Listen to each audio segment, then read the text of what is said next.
Bom, meu nome então é Radamés, eu sou desenvolvedor full stack aqui na Test. Trabalho com Java, Node, React no front, React Native para a versão mobile. E hoje eu vou falar um pouco do Clean Code, o que ele é, o que ele não é, quem é que inventou, da onde ele vem.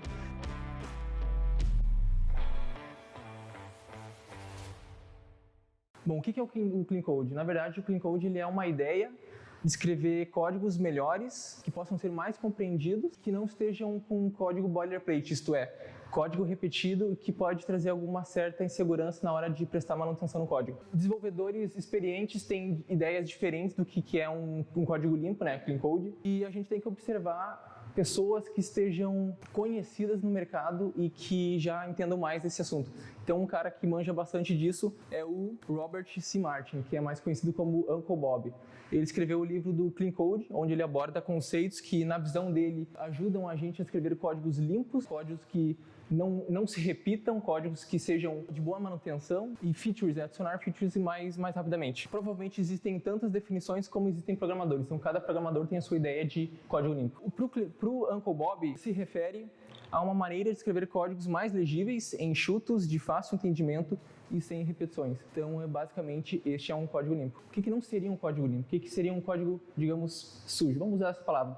Código sujo. Um código sujo não é fácil de entender, não é fácil de prestar manutenção nele, não é fácil de implementar funcionalidades e nem de ao menos testar. Ou seja, é um código que quando uma equipe nova entra no projeto já não consegue entender de primeira. Precisa de tempo para até pegar o jeito do projeto. O que torna o meu código sujo? Essas são algumas dicas do Uncle Bob. Duplicação de código. Para o Uncle Bob, esse é o pior de todos. Funções grandes demais. A gente não sabe o que a função faz exatamente.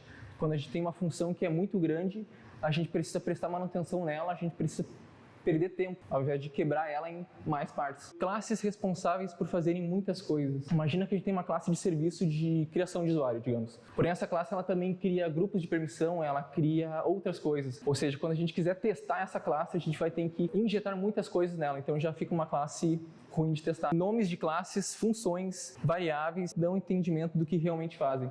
Ou seja, se a gente tem uma classe que tem um nome muito confuso, a gente já não sabe direito o que ela faz. A gente precisa entrar nela, estudar um pouco ela para ver o que ela exatamente faz. A mesma coisa para funções e variáveis, né? A gente normalmente tem que dar um nome bom para a gente entender o que ela está fazendo. Outra coisa, variáveis e funções com nomes parecidos. Isso é um problema porque imagina que a gente tem uma lista de usuários, esse é o nome da variável. E a gente quer, sei lá, filtrar somente usuários que comecem com a letra A. Só para testar, normalmente, o que eu faço particularmente? Crio ali a variável usuários2 e mapeio a outra fazendo aquele filtro. Pode ser que eu esqueça aquele código ali, fica usuários, aí usuários2. Acontece comigo, acontece bastante isso. Então não é bom a gente deixar uma variável com nome parecido com a outra. É bom a gente deixar bem específico o que ela exatamente faz. Falta de indentação também é algo bem importante, porque imagina que a gente vê um código que não está indentado. A função começa e está tudo quebrado, um para um lado para o outro. A gente não sabe onde é que ela termina, a gente tem blocos de estrutura dentro dela, a gente precisa ficar catando. Claro que existem hoje ferramentas que auxiliam a gente, tipo o VS Code, já tem alguns plugins ali que ajudam, mas isso é bem importante. Excesso de parâmetros em funções. Isso também é um problema, porque a função acaba ficando muito grande, como eu disse antes. Funções grandes atrapalham. Então, quanto menos parâmetros em uma função, melhor. De preferência 0, é o que o Uncle Bob sugere. Beleza, então, esse é o que torna o meu código sujo. Agora, o que causa um código sujo? Data de entrega de um projeto muito apertada. Quando a gente está estimando tarefas, o cliente quer para 3 meses, projeto grande, digamos. Então, a gente acaba estimando tarefas antes do prazo correto. Isso acontece bastante. A gente já passou por algumas assim também. Regras de negócio não consistentes. Às vezes as regras de negócio não estão muito claras do que elas fazem. Então, quando o desenvolvedor ele vai programar aquela regra, ele acaba se deparando com situações, digamos assim, furos de roteiro, podemos dizer assim. Então, ele acaba reunindo de novo com o cliente para ver o que está acontecendo ali, qual é a regra mais correta. Então, acaba atrapalhando bastante o projeto. Pode acontecer também inexperiência da equipe técnica. Vamos imaginar que a gente tem um projeto relativamente complexo e a nossa equipe não tem tanta experiência. Então, eles não vão pensar em como aplicar boas práticas num código para deixar o projeto escalável. A ideia deles é faz rodar e entrega que está funcionando. Então, uma equipe inexperiente pode trazer problemas. E, com isso, falta de um code review. Imagina que uma equipe uma equipe inexperiente fez o projeto, criou e não teve alguém para fazer um code review, para ver aquele código, para mandar oficialmente para o Git, né? Então o código acaba indo em produção com sujeira e falta de boas práticas. A longo prazo, ou quem sabe até mesmo em curto prazo, é um problema. Problemas gerados pelo código sujo. Desenvolvedores não entendem o próprio código. Código que vocês digitam hoje. Daqui a um mês vocês vão entender ele de novo, ou vocês têm que parar um tempo para entender o que vocês escreveram. Isso é bastante comum. Os desenvolvedores eles pensam em desenvolver a feature logo lançar. Essa é a ideia, né? Fazer o mais rápido possível. E isso acaba gerando aqueles códigos sujos que daqui a um mês tu vai entender o que tu fez. E com o código sujo, o software já não recebe mais atualizações com frequência. O que no primeiro momento ele era lançado com bastante features, com bastante resoluções de bugs em um curto período de tempo, com um projeto mais, digamos, legado, né? O projeto acaba com o código sujo ficando legado em pouco tempo, então atualizações e resoluções de bugs acabam atrasando mais. Uma nova feature, um novo bug. Com código sujo, a gente acaba criando uma feature nova, uma classe de serviço, uma implementação que o cliente pediu, e com código sujo a gente acaba criando outros bugs que impactam no app geral, né? A gente mexe numa coisa e quebra outra, em outra ponta lá. Um código sujo pode comprometer o seu negócio. A equipe não aguenta mais o projeto. Imagina que o projeto está uma bagunça, ninguém sabe mais onde é que estão as classes, as funções, o código está terrível, não tem design pattern nenhum, né? Não tem nenhum padrão de projeto. E a equipe não quer mais programar naquele projeto. Chega na hora de trabalhar, eles estão desanimados. É do código terrível. O que a gerência faz? O que ela pode? O que ela pode fazer? Contratar mais gente para botar no projeto.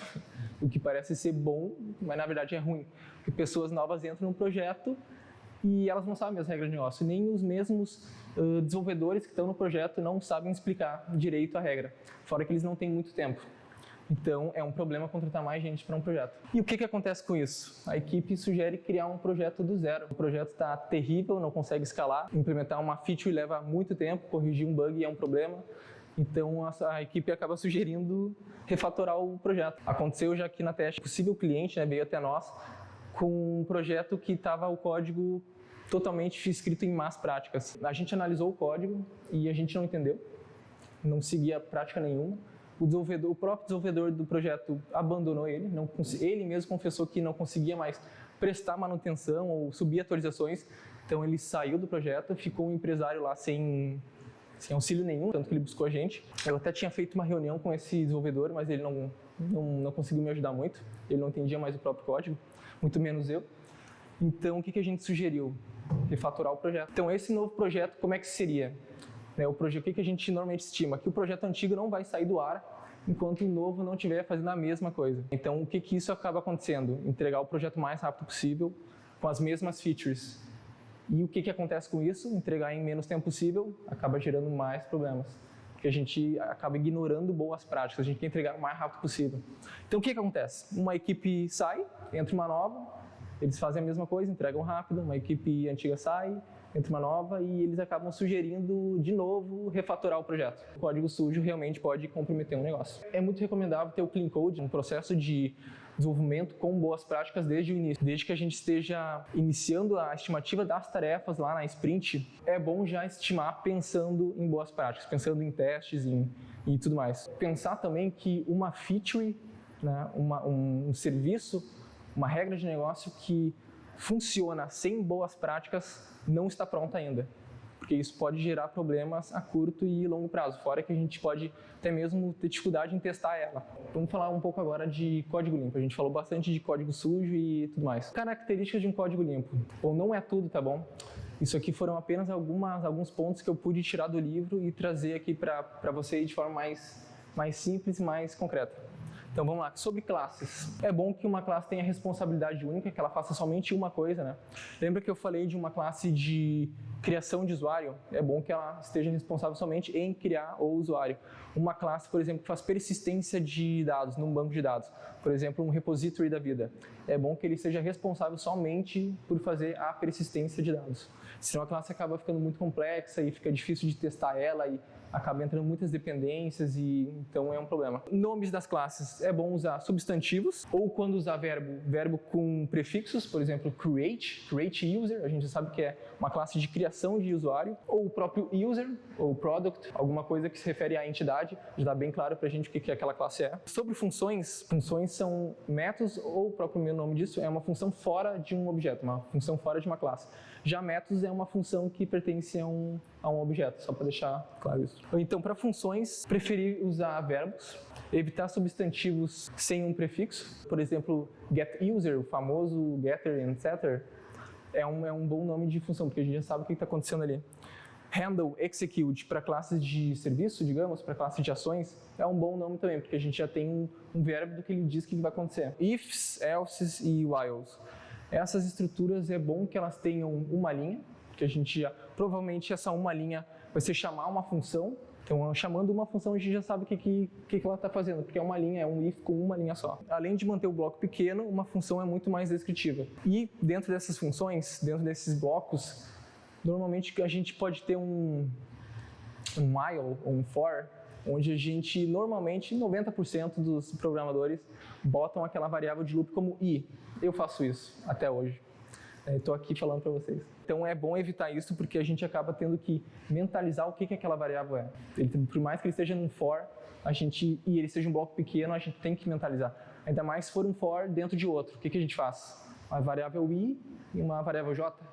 Fica difícil para ficar mapeando o que é aquilo. Então é bom deixar nomes de variáveis bem descritivos. Sempre que possível, ler o código de cima para baixo, como se fosse uma narrativa. Isso auxilia bastante na hora de entender o código.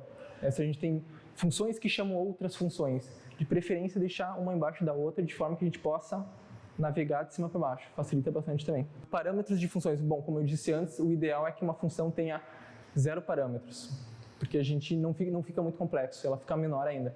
Mas não é o que acontece normalmente, né? É difícil a gente chamar uma função sem parâmetro, a menos que a gente trabalhe com composição e chame a variáveis da própria classe, como this ponto alguma coisa. Então, sim.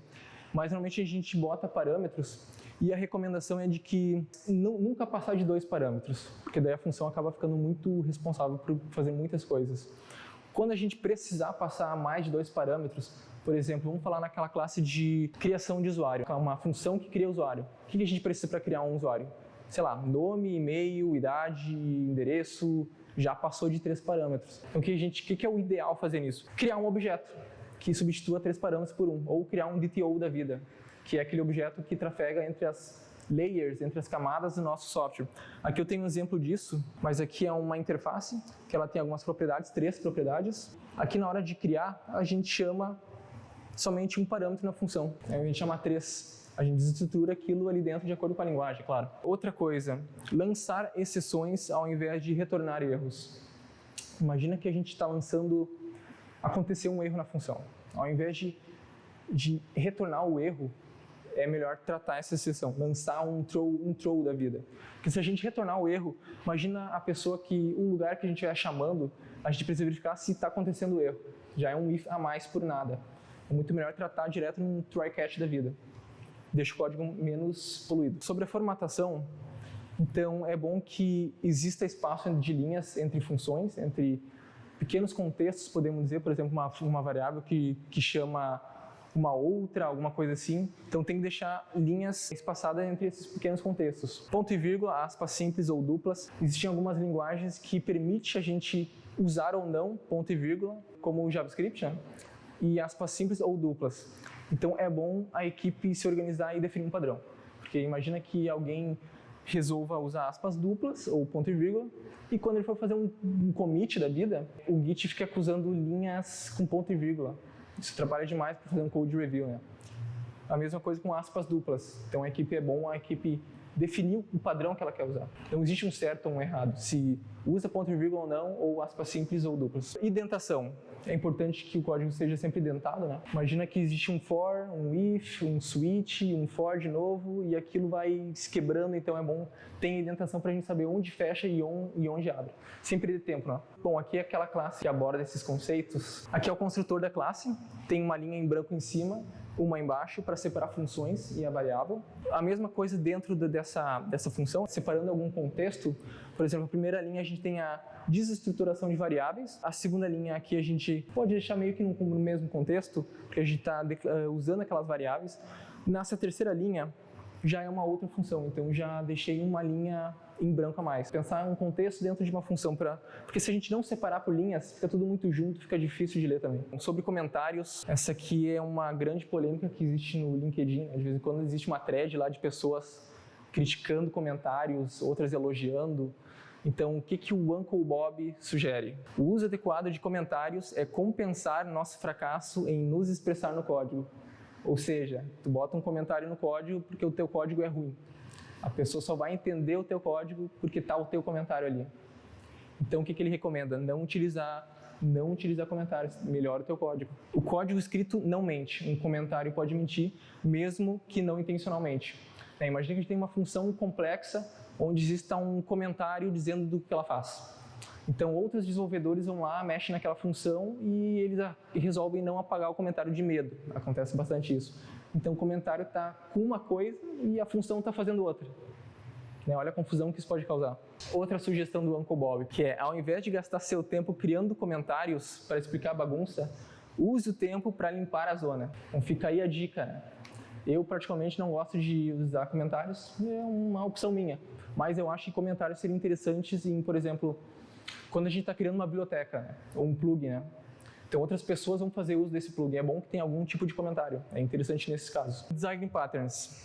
Um código limpo, para que ele não siga repetindo coisas, é bom que a gente siga alguns padrões de projeto. Por exemplo, sei lá, se a gente está criando muito objeto, fazendo muito new da vida, por que não utilizar um factory da vida? Onde é uma classe que já retorna para nós um objeto pronto. Outra coisa, os design patterns desacoplam o código deixando menos dependente. Isto é, trabalhar com interfaces sempre que a gente puder.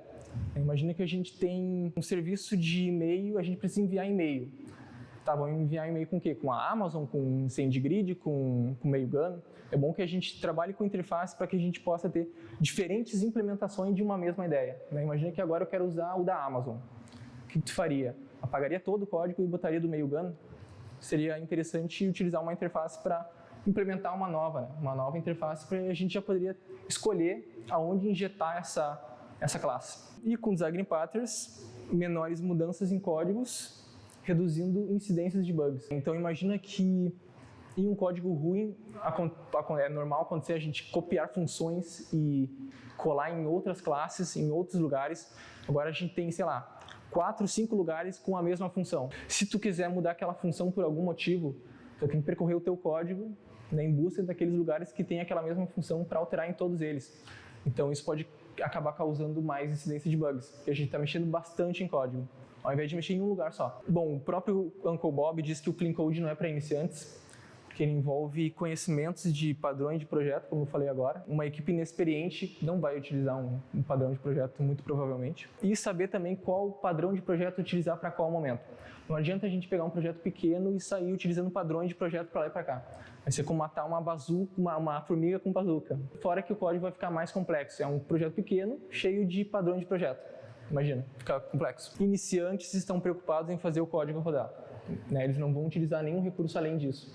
Tudo que eles querem é que o projeto rode e entregue para o cliente. Programadores mais experientes estão preocupados em fazer o projeto funcionar, que é utilizar boas práticas, saber que outras pessoas vão ver o teu código, que outra equipe pode vir no teu lugar, Então, deixar o código bem clean para que todos entendam. Bom, benefício do Clean Code. O código é legível, qualquer pessoa pode entender o código. Colegas entendem o código. Se tu está trabalhando num projeto de um cliente aqui, por exemplo, da empresa, tu sai daquele projeto, vem o teu colega, ele vai entender o teu código? Ou ele vai ter que ficar te consultando toda hora? E utilizar o Clean Code também facilita a criação de testes unitários de integração, porque a gente acaba deixando o nosso código mais desacoplado através das interfaces, o que possibilita a gente de criar testes. Lembra que eu falei uma nova feature, um novo bug? Bom, aqui com o Clean Code a gente tem uma nova feature. Realmente é a feature implementada e a gente não vai esperar bugs. Com isso a gente tem maior entrega de resultado e o projeto acaba saindo de acordo com o planejado, sem se estender muito. Ou seja, o custo é aquilo que foi planejado. Bom, aqui eu deixei algumas perguntinhas para vocês refletirem com vocês mesmos. que é: já perdeu tempo tentando entender o próprio código? Já achou o código de um colega terrível? Já achou o código de um colega que seja impecável? Já ficou refletindo se o código recém-escrito é bom? Então eu deixei essas pequenas perguntas para vocês depois lerem por si próprios e pesar na consciência. Então essa apresentação eu fiz com base nesse livro do Clean Code, do Uncle Bob. E o que eu tirei daqui foi, digamos que é um pequeno spoiler do livro, né? Eu não pude tirar muito mais do que isso senão a gente ia passar tempão aqui. Então eu tirei conceitos que eu acredito que seriam bons para vocês e que amanhã mesmo vocês já possam aplicar no projeto de vocês. Outra coisa, esse livro aqui é um pouco antigo, é de 15 anos atrás. Então, em questões de tecnologia, ele está totalmente depreciado. Agora, em questões de boas práticas, ele está bem atualizado. Até hoje, as boas práticas desse livro são faladas e são usadas. E o Uncle Bob também ele recomenda para quem não desenvolve, né? Até mesmo para analista, para gerente, porque nesse livro existem histórias bem interessantes e que não envolvam diretamente o código. Dá para pular a parte dos códigos também. Então, era isso que eu queria apresentar para vocês. Espero que vocês tenham gostado e que vocês, cada vez que digitarem um código, lembrem-se dessas dicas. É isso.